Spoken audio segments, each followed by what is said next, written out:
You're suspended until you apologize to my ex. The words echoed through the conference room. My husband, our company's CEO, stood tall, proud, and cruel. Laughter rippled among the employees. My face burned, but I refused to give him the satisfaction of seeing me break. I simply nodded, whispering, "All right." The next morning, Kalen strutted into the office, expecting me to crawl back. "Finally learned your place, Alara?" he smirked. But when he reached my desk, it was empty. My badge was deactivated. And before he could ask questions, our head of legal came rushing in, pale and panicked. "Sir," he stammered, "what have you done?" 3 months earlier, at the Innovate Tech Summit, I watched Kalen on stage, dazzling investors with a smile that could sell lies as truth.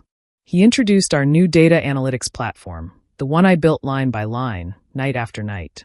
When asked about the algorithm, he said, "It's all thanks to my incredible team." He never mentioned my name. I told myself it was fine. After all, we were a team, weren't we? We started Advanced Solutions in our garage. He was the talker, the dreamer. I was the coder, the quiet architect who turned his ideas into reality. Together, we had built something powerful. Back then, love and business felt inseparable. But success changed him. Slowly, my name began to disappear from the company story. My title was quietly demoted from co-founder to lead developer. At meetings, he introduced me as our technical expert. I sat through endless investor dinners while he basked in glory, pretending not to notice my silence. Then came Sloane Prescott, Kalen's ex-wife. The board insisted on hiring her as COO, or so he claimed. But the look in his eyes when he saw her again told a different story. She was ambitious, charming, and dangerous. It didn't take long before she started stealing my ideas. I'd watch her repeat my words in meetings, and Kalen would praise her vision. When I protested, he called me jealous and unprofessional. Sloane's recklessness almost destroyed everything. She pushed a logistics system I warned would fail. Within hours, client data was at risk. I worked for 3 sleepless days to fix it, saving the company she nearly wrecked. But instead of gratitude, Kalen turned on me. In front of the entire office, he announced my suspension for creating a hostile work environment. The humiliation was public, deliberate, and final. I looked at him one last time and said, "Understood." That night, while he slept peacefully beside me, I sat in front of my laptop. I opened the off-site server I had set up years ago, the one he never knew existed. My fingers trembled, not with fear, but purpose. There it was, the clause I had insisted on in the beginning, the intellectual property reversion clause. It meant that if I were ever suspended without cause, every line of code, every system, every patent would legally revert to me. By morning, he would learn the real meaning of ownership. I will never forget the sound of my husband's voice when he fired me. Effective immediately, Alara, you are suspended for undermining Sloane. The words cut through the silence in the room. Everyone stared, too afraid to move. I felt my heart pound, but I didn't argue. I just smiled faintly and said, "As you wish." The next morning, Kalen walked into the office, expecting to find me humiliated and defeated. Instead, the company's lawyers were waiting in his office. Their faces were tense. "Kalen," one said carefully, "we have a serious problem." Kalen had always loved the spotlight. He was the kind of man who lived for applause. Reporters called him a visionary CEO. He drove luxury cars, attended expensive galas, and gave speeches about innovation and leadership. In every magazine photo, he looked like the man who had built everything on his own. My name was never mentioned. The world saw him as a genius. They didn't know that behind his image was me, the one who kept everything running. While he partied with investors, I stayed late in the server room, fixing system crashes, writing code, and managing a small team that carried the real weight of the company. I missed meals, birthdays, and sleep, all to make sure our systems never failed. I was the quiet force that powered Advanced Solutions. Then came Sloane, his ex-wife. She joined as chief operations officer and quickly began spreading small, poisonous lies. She told others I was burned out, that I didn't understand modern innovation. Slowly, people began to believe her. My ideas were questioned, and her influence grew stronger every day. One afternoon, I found out that she had presented my 5-year growth plan to the board, word for word, as her own idea. The board praised her brilliance and approved it without hesitation. I confronted Kalen about it, but he brushed me off, saying, "You're overreacting." The next week, a picture surfaced online, Kalen and Sloane smiling together at a company gala, celebrating their successful recovery after a system error that I had fixed alone. Soon after, Kalen called for an all-hands meeting, claiming it was to announce a merger. I went hoping for something positive, but it was a trap. In front of everyone, he accused me of undermining Sloane's leadership and announced my suspension. I didn't say a word. I simply gathered my things and walked out with my head held high. My calmness unsettled them all. That night, I sat in my home office, the glow of my computer lighting up the dark room. I opened my secured terminal and began typing.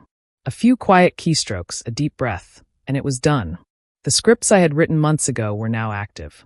At midnight, every major system at Advanced Solutions would connect to a server Kalen didn't even know existed. Their licenses would expire automatically. By morning, the company would belong to the one who truly built it, me. Consider this a cooling-off period, Kalen said, his tone sharp and cold. Everyone in the office turned to watch as security escorted me out. My heart pounded, but I didn't argue. I kept my head high and walked away quietly. When I reached home, I opened a safe deposit box I hadn't touched in years. Inside was a small USB drive, the one thing I had kept for a moment like this. That night, I didn't sleep. By morning, my lawyer was already at Kalen's office, serving him legal papers. He didn't know it yet, but I was now the majority shareholder of the company we built together. When we first started the business, Kalen had promised me, 50-50 always. You build it and I'll sell it. I believed him completely. We were not just partners in love, but in vision. But the first betrayal came quietly. During the company's first funding round, I found out my shares had been reduced. Kalen had diluted my ownership without even telling me. My trust cracked that day, but I tried to believe it was a mistake. Then came Sloane. She didn't just take credit for my ideas. She worked hard to push me out. She whispered lies to my team, promising them promotions and bonuses if they reported directly to her. Slowly, my circle at work began to shrink.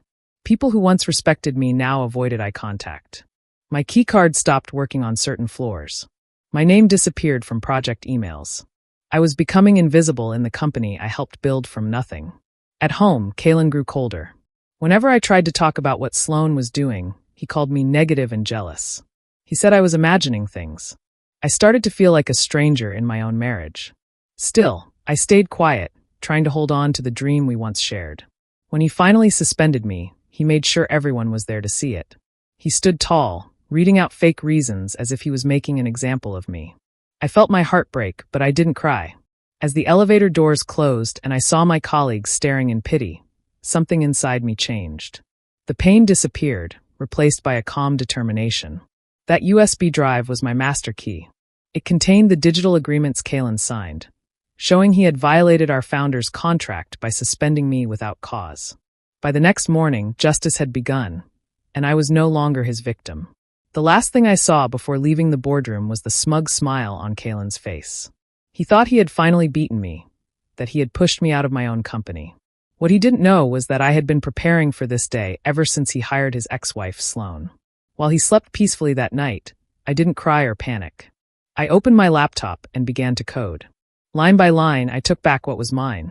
By sunrise, every server in Advanced Solutions was under my control. Advanced Solutions had always been our shared dream. We wanted to build technology that helped people, that was powerful yet ethical. My skills gave life to the systems, and my principles kept them honest. Kalen used to say my mind was the heart of the company. But over time, I saw him change. The man who once talked about integrity started talking only about profit. He began pushing for projects that used people's data without consent, calling it smart monetization. I refused to be part of that, but Sloane agreed with everything he said. She called me too emotional and outdated. I noticed how her voice carried more weight in meetings, how Kalen's eyes lit up when she spoke. One night, a junior developer who trusted me came to my office, trembling. He showed me a series of emails between Kalen and Sloane. They weren't just discussing product strategy. They were planning to push me out completely after the next launch. The betrayal stung deeper than I could explain. When I confronted Kalen, he didn't deny it. He smiled and told me I was being paranoid.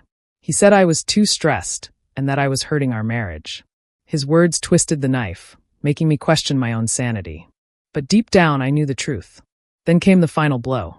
I discovered that Kalen and Sloane weren't just plotting in business. They were having an affair.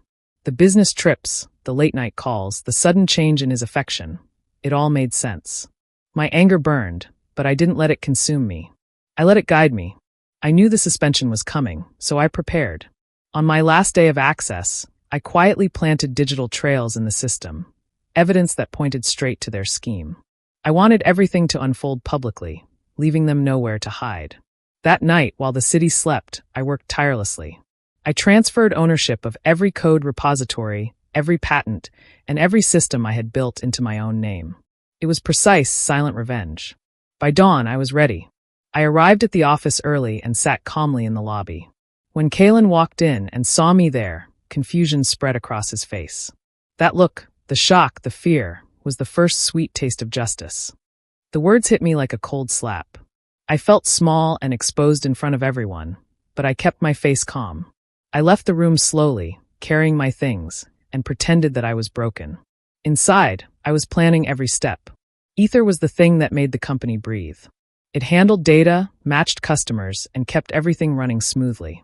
I had designed its layers so each part talked to the others in a safe way. Years of careful work sat under that name. To anyone outside, it looked like a product. To me, it was a promise. The promise that our work would be done right and without cutting corners. Sloan wanted quick gains. She pushed to hand part of Ether's upkeep over to a bargain contractor. I warned them the outside firm would not follow our rules. They lacked the specialized knowledge and the care our system needed. If they failed, the safety nets I built would not hold. They saw only numbers on a spreadsheet.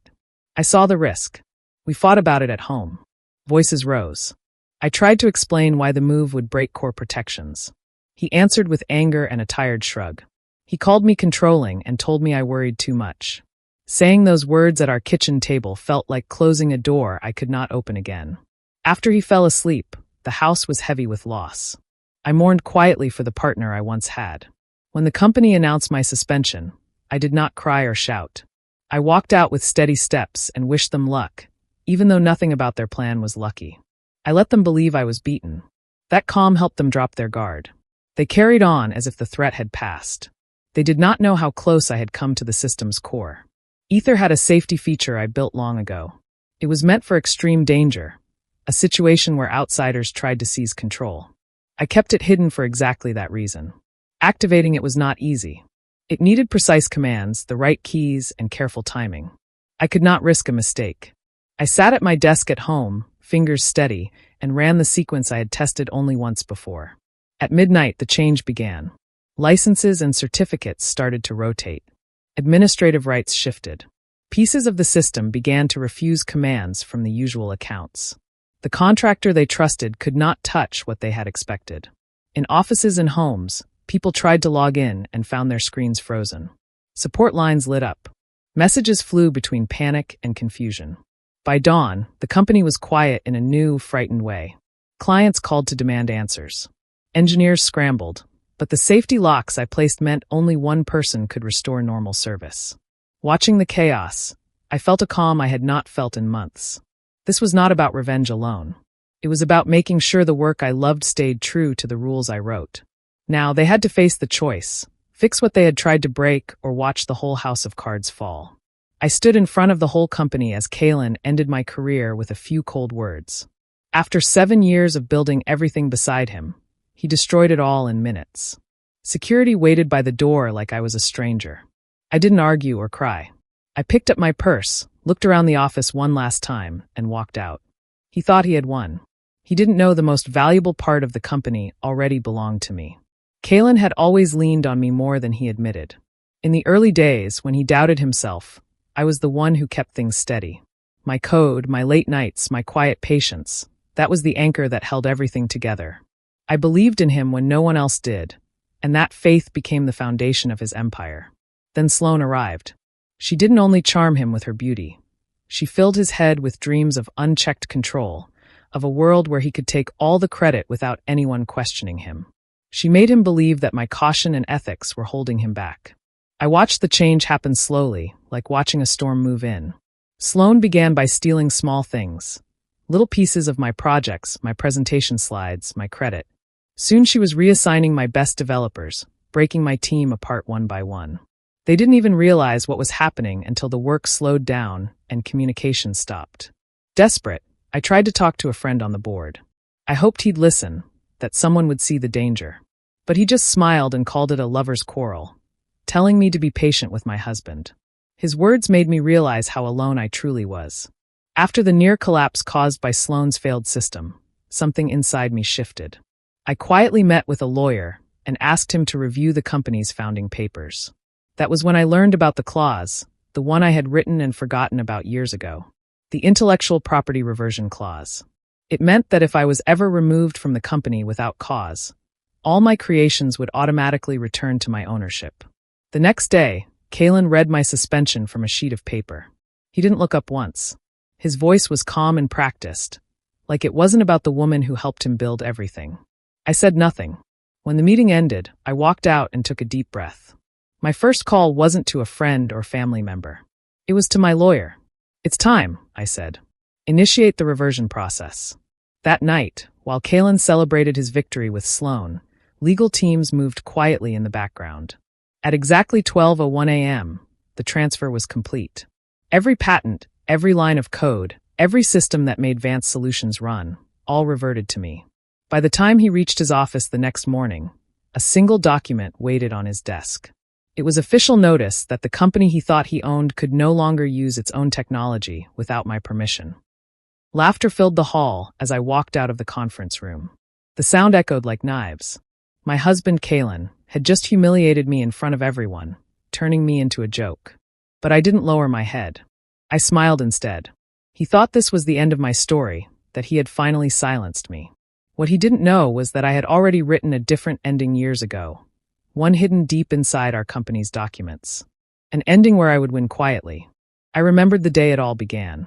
We were still building the company from scratch, signing piles of legal papers. He was in a hurry, distracted, barely looking at the pages. I had added one small clause about intellectual property rights. "It's just boilerplate, baby," he'd said, signing without reading. I smiled then too, knowing that one day it might protect me if things went wrong. That day finally came when Sloane entered the picture. She started spreading lies that I was unstable, that I couldn't handle pressure. People began whispering in the hallways. The rumors gave Kalen the excuse he needed. When he finally suspended me, the board believed it was for my well-being. They didn't see it as the betrayal it truly was. After my suspension, the office grew quiet for me, but not everyone turned their back. My assistant, Maya, and one senior developer, Ben, stayed loyal. They sent me updates, copies of emails, and meeting notes. They believed in me because they had seen who actually built the company's systems. Without them, I might never have known what was really happening behind those glass doors. At home, silence replaced love. We slept in separate rooms. We ate dinner without speaking. The house felt empty, just like our marriage. I watched him grow colder, his heart locked behind ambition and pride. He thought his victory at the office meant control everywhere. But I was patient. I knew my time would come. When he announced my suspension to the team, his words were wrapped in professional phrases: strategic direction, organizational fit, leadership harmony. All meaningless noise to hide the truth. He wanted me gone. What he didn't realize was that his decision triggered the one thing I had waited for, a condition written clearly in the clause. Suspension without documented cause results in immediate reversion of intellectual property to the creator. That night, as the world slept, I sent one command. My trusted team members received a quiet message: Cerebus protocol active. Awaiting instructions from Reby. It meant that the systems were now under my control again, waiting only for my approval to continue running. By dawn, my lawyer had already sent formal letters to every board member. It stated that the company was now using my technology illegally. They would have to negotiate with me, or shut everything down. While Kalen celebrated what he thought was his triumph, I sat in my quiet home, calm and steady. The war was over, and I had already won, not with anger but with foresight. "I need you to apologize to Sloane," Kalen said, his voice calm but his eyes full of fear. For a moment, I just stared at him, wondering if I had really heard him right. He wanted me to apologize to the woman who stole both my husband and my work. I could see Sloane standing behind him, smiling faintly, sure she had won. "No," I said simply. The room went silent. The suspension came instantly, but it didn't matter. My revenge was already buried deep in the company's code, waiting for the right moment to wake. That night, I couldn't sleep. I kept thinking about who Kalen had become. The man who once shared my dreams now stood on the other side of everything I had built. I still loved him somewhere deep inside, but the CEO sitting in that chair was not the man I married. My heart ached, but I also knew I could no longer protect him from his own choices. Sloane had cornered him days before. "It's her or me," she had said, and Kalen had chosen. He didn't even hesitate. That was the moment I understood that love was no longer part of this story. This was about power now, and I wasn't going to lose quietly. Before the official meeting, I had tried one last time to make him see sense. I showed him the proof of his affair, emails, hotel bookings, messages. He didn't deny any of it. He just sat there, exhausted, as if I was the problem for demanding the truth. When he finally looked at me, his eyes were empty. That silence told me everything. Our marriage was finished. So when the public meeting came, and he demanded that I apologize to Sloane, something inside me snapped. My no came out calm, steady, and final. It was the first time in years I had openly defied him in front of others. The shock on his face almost made me smile. But then security stepped forward, and I walked out, feeling every stare on my back. The whispers followed me all the way to the elevator, but I didn't look back once. That evening, I sat alone in front of my computer. My fingers hovered over the keyboard for a moment before I began to type. The command was simple: activate_Cerberus. It wouldn't destroy anything, not yet. It would quietly lock every core system, encrypting the code with a key that only I knew. The company would keep running for now.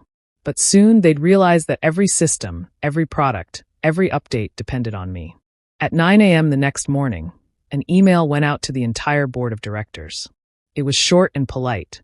To continue operating the technology that powers this company, a new licensing agreement must be negotiated with me. The price has gone up considerably.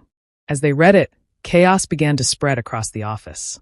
Kalen had won his power struggle, but I had taken back my kingdom. The HR director's hands trembled slightly as she gave me the suspension letter. Her eyes were filled with pity, and she couldn't even meet my gaze. My husband, Kalen, sat across the room pretending to be busy with his phone. He didn't look up, not once. I took the paper, folded it carefully, and slipped it into my bag. To everyone else, it was a simple suspension notice. But I knew better. That letter proved he had broken the one rule that protected everything I built. By the time morning came, everything he thought he owned would belong to me. You'll want to stay with me for this. Years ago, when we were still building our company together, I made sure to include a small clause in the agreement, an intellectual property clause that gave me full rights to the technology one had designed. Kalen thought it was nothing serious, just some legal language. He didn't know it was my shield, my safety net in case things ever went wrong. That one clause was my quiet insurance policy in a world where people like me, technical women, quiet builders, were often pushed aside. But Kalen wasn't working alone. His business partner, Sloane, had been whispering lies for months. She spread rumors that I was unstable, that I was burning out, that I needed rest. It was slow and clever, the kind of poison that doesn't kill instantly but weakens trust little by little. Even I started to doubt myself sometimes. Maybe I was being paranoid. Maybe I was just tired. Everything changed when a young executive reached out to me late one night. He was tired of the toxic games. He sent me recordings, Kalen and Sloane, speaking openly about how they planned to remove me. Their voices confirmed everything. My doubts turned into focus. The next morning, I walked into my lawyer's office and signed the papers that triggered the IP clause. My technology was mine again. The signature felt heavier than any divorce document ever could. It wasn't just business. It was the end of a chapter and the start of my quiet revenge. That evening, we had dinner together. No words, just the sound of forks against plates. Kalen thought I was broken.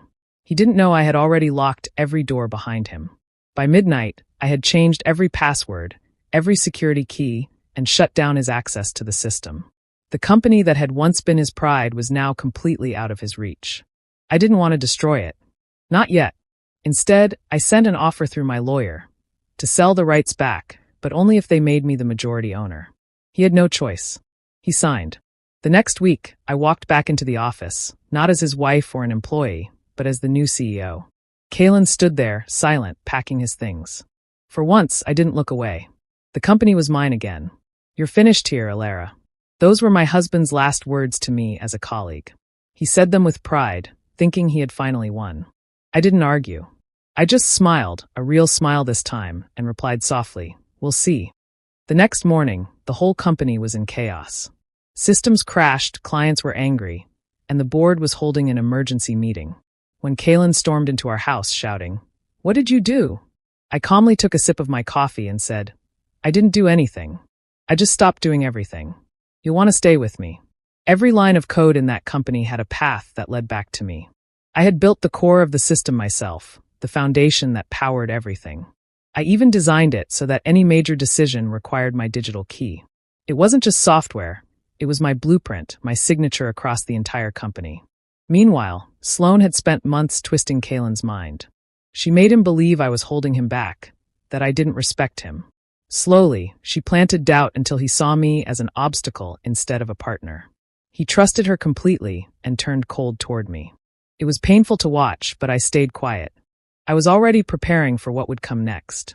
What Kaylin didn't know was that I still had people inside, employees who believed in me and knew the truth. My assistant, some senior engineers, even a few board members. They stayed loyal, quietly keeping me informed and ready to act when the time came. Then came the suspension letter. It was exactly what I needed.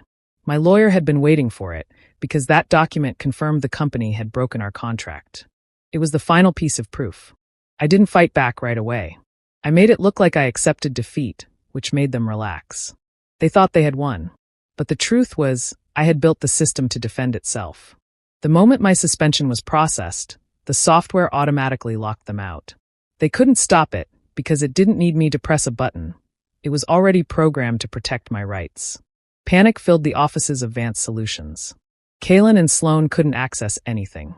Their empire froze overnight. I didn't destroy what I built. I simply took it back. With the legal victory complete, I returned as the rightful owner. Kaylin and Sloane were gone, and I began to rebuild the company's true vision, with me once again at the helm.